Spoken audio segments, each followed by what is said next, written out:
Good afternoon and welcome to the Marketplace. Here's what's coming up. The Minister of State Designate at the Finance Ministry, Charles Edouboahin, justifies the controversial Ejapa deal, says it is part of the government's efforts to ensure Ghana beyond aid. We have our parliamentary correspondent, Joseph Opoku-Gakpo, live from Parliament to give us update on his vetting. Also, the Bank of Ghana moves to encourage commercial banks to fast-track cuts in interest rates in line with recent policy rate cuts. And later, we shall be featuring a business avenue called Native Bar, where a hybrid of service to foster healthy business links among entrepreneurs remains key.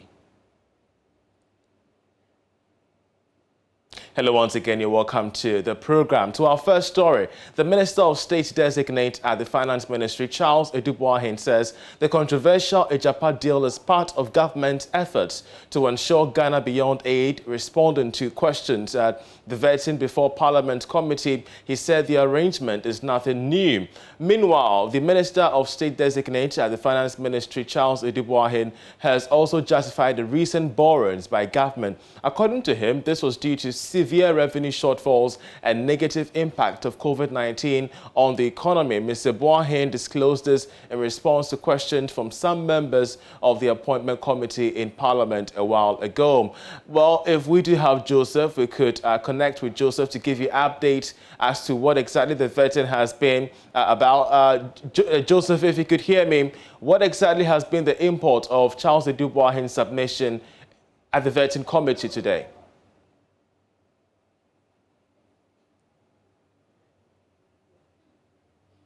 Can you hear me, Joseph?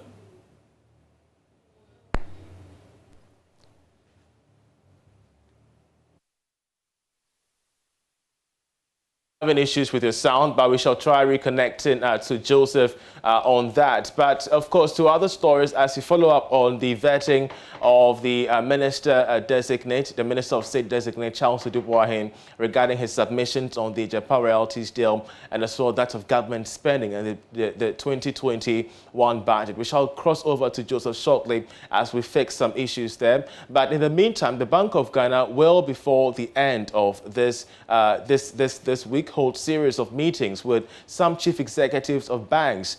The move is part of efforts to encourage banks to respond quickly to the recent policy rate cut. We shall give you details on this one, but let's cross over now to Parliament, where Joseph Opoku-Gakpo, the parliamentary correspondent, is on standby for us regarding the vetting of the Minister Designate, of the Minister of State Designate, actually, of Finance, Charles Edouboahin. Joseph, we're grateful that you joined us. What exactly has the minister been saying regarding the Ejapa royalties deal?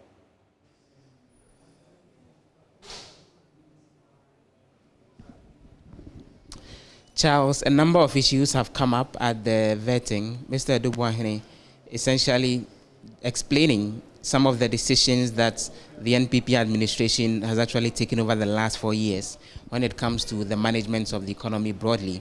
The issue having to do with the Ejapa deal, which sought to collateralize the country's gold royalties, have come up very strongly. He thinks is the best way to ensure that the Ghana Beyond Aid agenda actually works out and that the nation doesn't continue to rely on loans and foreign organizations in order to be able to raise funding to undertake its activities. There was a specific question to Mr. Edouboahin about what the figure is when it comes to the total gold stock that the nation has from the minority leader, which he indicated he didn't exactly have a figure to that, but then eventually they moved on. One other topical issue that's come up has been the country's debt situation, and there was a specific question to him about what the nation's current debt is, and Mr. Edouboahin gave the figure for that in terms of the country's debt as at the end of December 2020 to be 292 billion. Which the minority challenged him on and said that the figure was a bit more. But essentially, he ended up explaining that there's been a review by the International Monetary Fund of the country's debt stock, which added about 8 billion to that particular figure. And he says that has to do with the energy sector loans, which are being paid back. And that cannot exactly be considered as the country's debt, and that's actually corporate debt. They dealt with that as well. And one other controversial issue that's come up has to do with the role that his company, Black Star Advisory, has been playing in the issuance of bonds, and the minority, particularly Eric Opoku, who is a member on the on the appointment committee, claims that that company, which belongs to Mr. Dubois, has been benefiting from the country's bond issuance, and he says they've only been offering advisory services and not exactly been involved in the entire transaction. He's been before the committee for close to 2 hours now. We're waiting to see the other issues that will come up as well. Charles. Joseph, we're so grateful that he joined us on the marketplace. He's our parliamentary correspondent on the ground, and he's been reporting on the ongoing vetting of the Minister of State designate, Charles Adu Boahen, who's been making some submissions regarding the Japan royalties deal and Ghana's expenditure, among other things. But away from that, the Bank of Ghana will, before the end of this week, hold a series of meetings with some chief executives of various banks. Now, the move is part of efforts to encourage banks to respond quickly to the recent policy rate cut. But can the regulator have its way based on the rising non-performing loans? George Rafi has the rest of the story.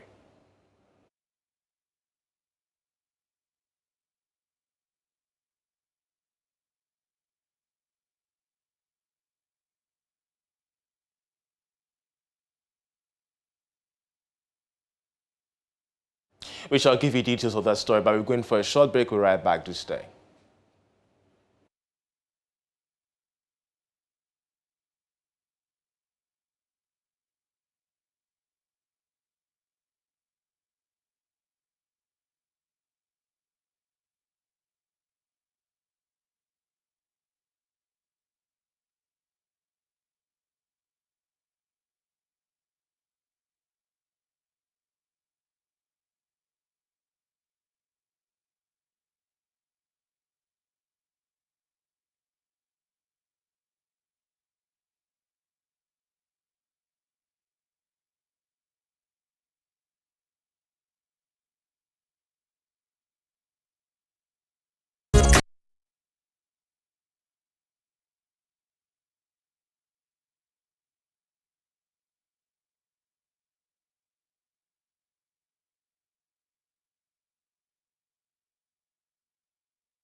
We told the story of how the governor of the Bank of Ghana will be meeting some chief executives of various banks. Now, the move is part of efforts to encourage banks to respond quickly to the recent policy rate cut. But can the regulator have its way based on the recent non-performing loans? George Rafi has the rest of the story. We are learning that the meeting will be with some of the commercial banks in the country. The regulator is looking at how these banks can be encouraged to quickly review their lending rates, but sources close to the Bank of Ghana say this meeting will be carried out under its moral suasion function rather than trying to compel these banks to drop their rates and improve lending. Let's listen to the governor of the Bank of Ghana, Dr. Ernest Addison, who thinks that the regulator finds itself in a difficult terrain. Yes, the central bank has instruments at this disposal that it can use to compel the debtor to lend, but we are being cautious at this point. The intention is not to create more NPLs, and if we think that we've reached the point where the NPL situation can be managed, and yes, we have instruments that we can use to compel them to do it. But the governor has also maintained that individuals who are just refusing to pay their loans should be called out. There's a lot of work that has to be done in terms of, as you put it, de-risking that private sector. And I think that part of that work involves a cultural change of businessmen and the way they treat borrowed money. Whichever way you want to look at it, some have described it as challenging times as businesses push for reduction in lending rates and improve credit to the private sector. However, on the other side, significant portion of some loans given out in recent times are yet to be paid due to COVID-19 and how it's affecting businesses badly. So, should we allow competition among the commercial banks to drive down the rates, or maybe government reducing its borrowing on the domestic market so that banks can lend to private businesses? As Ghana's economy re-emerges from the scourge of COVID-19, businesses are repositioning and re-strategizing their supply methods to meet the demand of a more health-conscious clientele. I paid a visit to one such business avenue called Native Bar, where a hybrid of service to foster health business links among entrepreneurs is much more key there. Here's what I found. So business is open at Native Bar, a Pan-African restaurant in the heart of Accra. Finally, we got to meet. Idibia Yusi is co-founder of this restaurant. For her, the coronavirus pandemic has been a cash cow. Okay, before COVID, sales were okay. After COVID, you know, there were so many hiccups with the COVID, and so we had to, bring about some very innovative packages because now the focus was really on deliveries. Okay. So we looked at some of the gaps. The president said something about nutrition, and it falls into our brand. So what we did was that we packaged a lot of exciting things.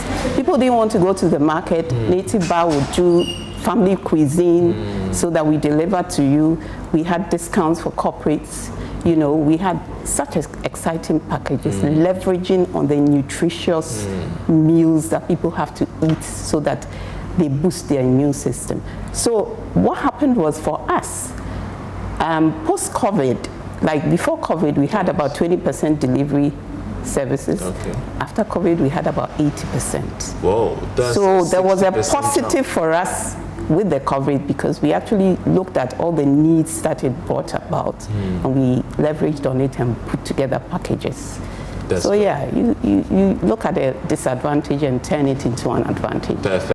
Data from the Statistical Service show that during the lockdown, about 244,000 firms adjusting their business models by relying more on digital solutions such as mobile money and internet for sales. Let me show you around Native Bar. It's not just a restaurant. Okay. When you come here, there's so much activity.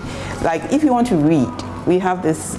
So you have a miniature library. Oh yeah, so you can pick up any book, read it. So long as when you're going, you leave it. But what informed this decision? Yeah, because we wanted to create something that people, a serene environment, people can come and relax here, away from all the stress, So you pick up a book.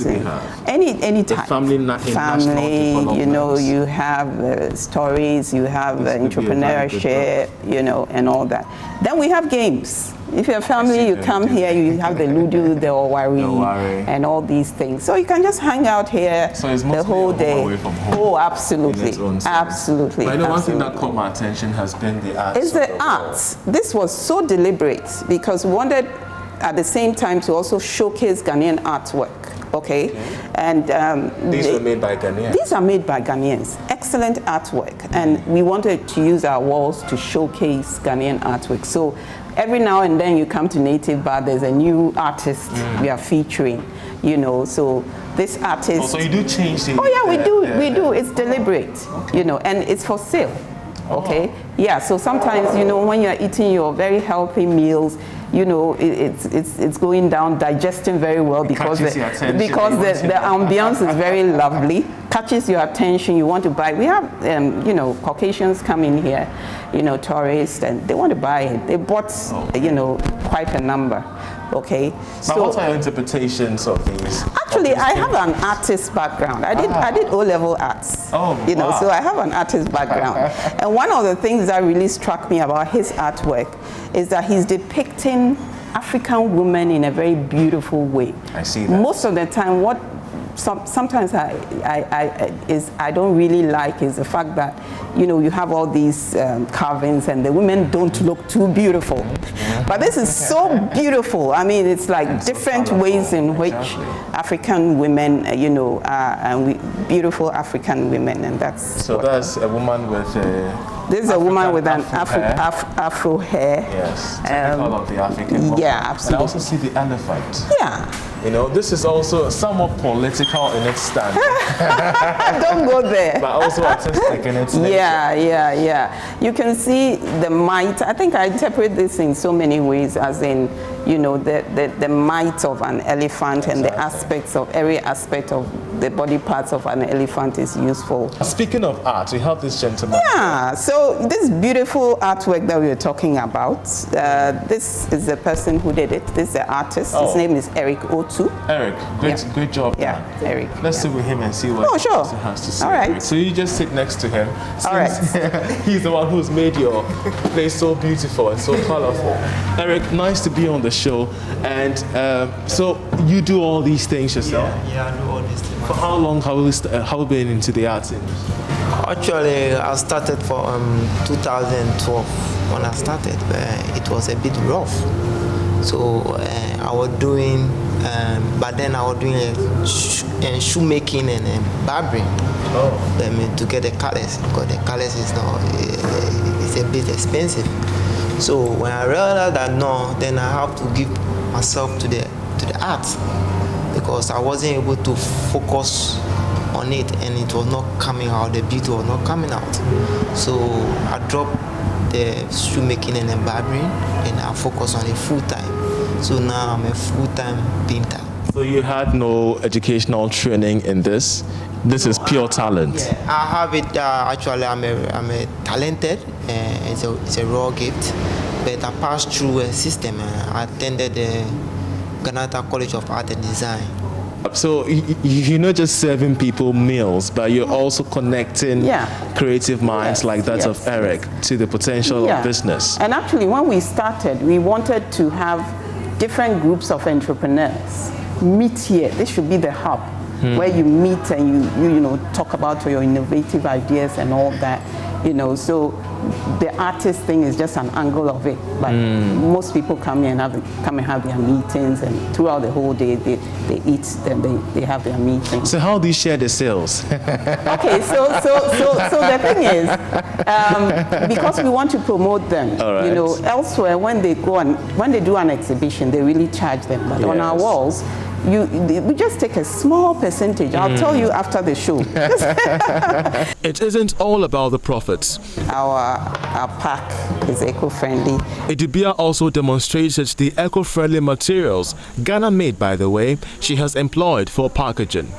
Sick, but this is eco-friendly. So we can even put soups in here, nothing happens. So it's specially made like that. So that's our uniqueness. So these things are made in Ghana? Yeah, now we used to buy them in Dubai. Okay. But now there are suppliers, who make them. So then, a sandwich pack, and then if we serve you with smoothies or anything, we put it in this. So we have a green philosophy, and then we have solar panels here. So so it's hybrid ECD and this thing. So we are really environmentally friendly and want to push that. I come here not just because of the food that I have to eat, but if I am in town and I'm looking to meet up with any guests, this is my go-to place. Networking is made easy here because it's right in the center of town. It's easily accessible to quite a number of places, and so it's quite easy to find as well. And the ambience in terms of getting to know people, getting to meet people, this is a hub that actually promotes entrepreneurial networking. This is also the hub for you to find, I would say, the right customer for your product or your service. Someone eating here could be the CEO of another entrepreneurial business. Someone here could also be the friend to a friend whom you've been trying to network with. So this really is the opportunity for all entrepreneurs to actually come and have a hub.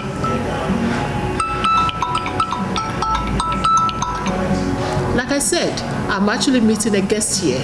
Over 131,000 businesses, mostly SMEs, expressed uncertainty in the business environment. In fact, the average decrease in sales, according to the World Bank findings, was estimated at 115.2 million Ghana cedis, with firms in the hospitality sector largely affected.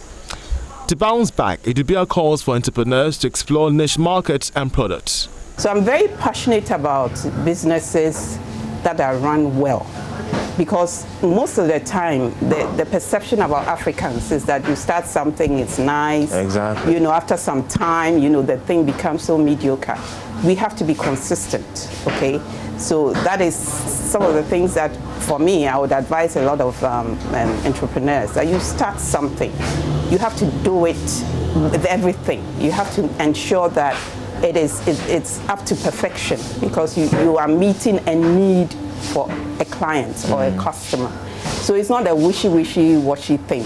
You have to put your all in it and bring out the best, you know. So that's my advice. And how come most of the module business plans, end-to-end business plans, that appeal to the current moment? Because we've spoken to you, we've seen the massive things you're doing. It is a restaurant, yes, but the interconnectivity, the business interlinks within this space speaks much about the need for innovative business ideas amid a pandemic. So what kind of advice do you have for SMEs coming up who've experienced their fair share of COVID-19 and would want to restructure to fit into the demands of the times? Okay, I would say that, you know, this generation, I believe that businesses, there should be some sort of renaissance in businesses.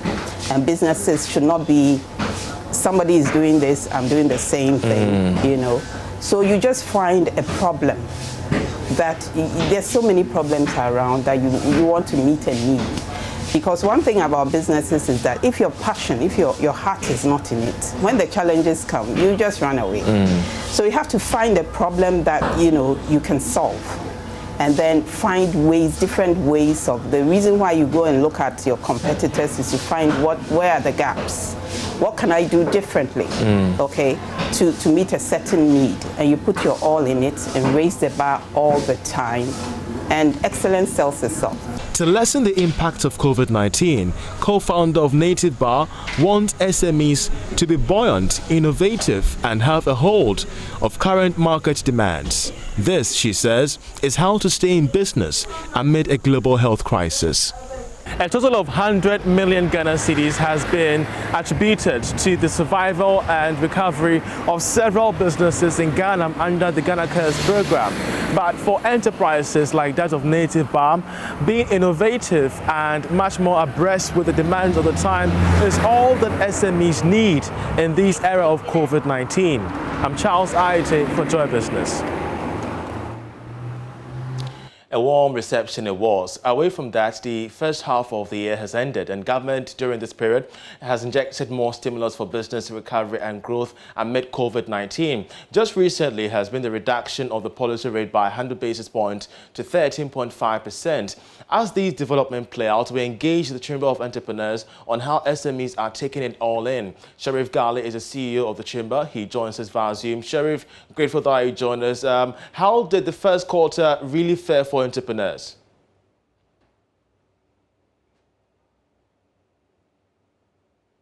If you could unmute your microphone, please, so we could hear you better. Sorry for that. Yes. Thank you very much, Charles Aite, for having me on board. Thanks for the good work done. Yeah, so the first quarter of 2021 have been a bit of a survivor situation, in as much as the government came out with the stimulus package, and they are even working on the Ghana Obatan Cares project that also seeks to support business. However, businesses in Ghana, SMEs, are in a stage we call the recovery or survival stage. All right. Right now, it is not operating in a state that we can say that businesses are striving as it used to be. They are all struggling to survive. Why do I say so? Now, there is no money in the system. Yes, one can say that where did it go? Actually, there's no money in the system, and that has literally reduced the purchasing power of potential clients and customers, and businesses are not getting the right energy or fuel they need, which is the cash or which is the flow. And aside that, the effects of the COVID-19 is still on us as businesses, so we are still recovering from that effects. And a lot of school of thought will even tell you that we might even need a year or two to fully recover as businesses. And that you would also realize that there have been some rapid growth of technology in our system. Now, a lot of the things we were doing on the traditional way has been changed. the tech is taking over. And a lot of the SMEs in Ghana are still not there yet. They are still not being able to adapt technology. So yes, it's been a roller coaster for us in this quarter. But then generally what I'll say is that we are only surviving. We are just living. We are just in business for now to survive. Great.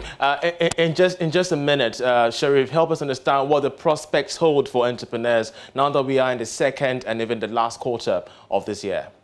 The last half of this year, actually. All right. So yes, the prospect is that the recovery route is good. We are surviving very well.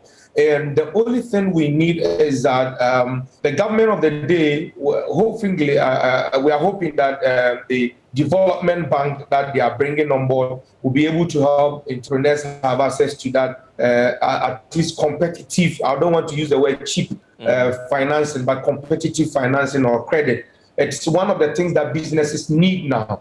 And then the businesses themselves need to be adapting to the tech. We keep saying this, but it's very important. We need to digitize our business, our services, and employ certain innovative and creative ways of running businesses. So that is what we need now. However, generally, we can say that things are getting better. Ghana is even doing relatively better than other institutions, given where their businesses are and how they are struggling. And so the prospect is there. And don't forget, after it's also bringing a market and an added advantage, we need to start thinking of how we can be able to take our businesses, not only in Ghana. If the market is so close for you in Ghana, remember you now have a market of about 30 billion or so people. So yeah, that is it. And we shall continue this conversation. Sheriff, we're so grateful that you joined us. He is the head of the Chamber of Entrepreneurs Ghana. That's how we end this edition of The Marketplace. I believe that you enjoyed our bulletin. For more news, do log on to myjoyonline.com. My name is Charles Ayetim. Enjoy the rest of our programs.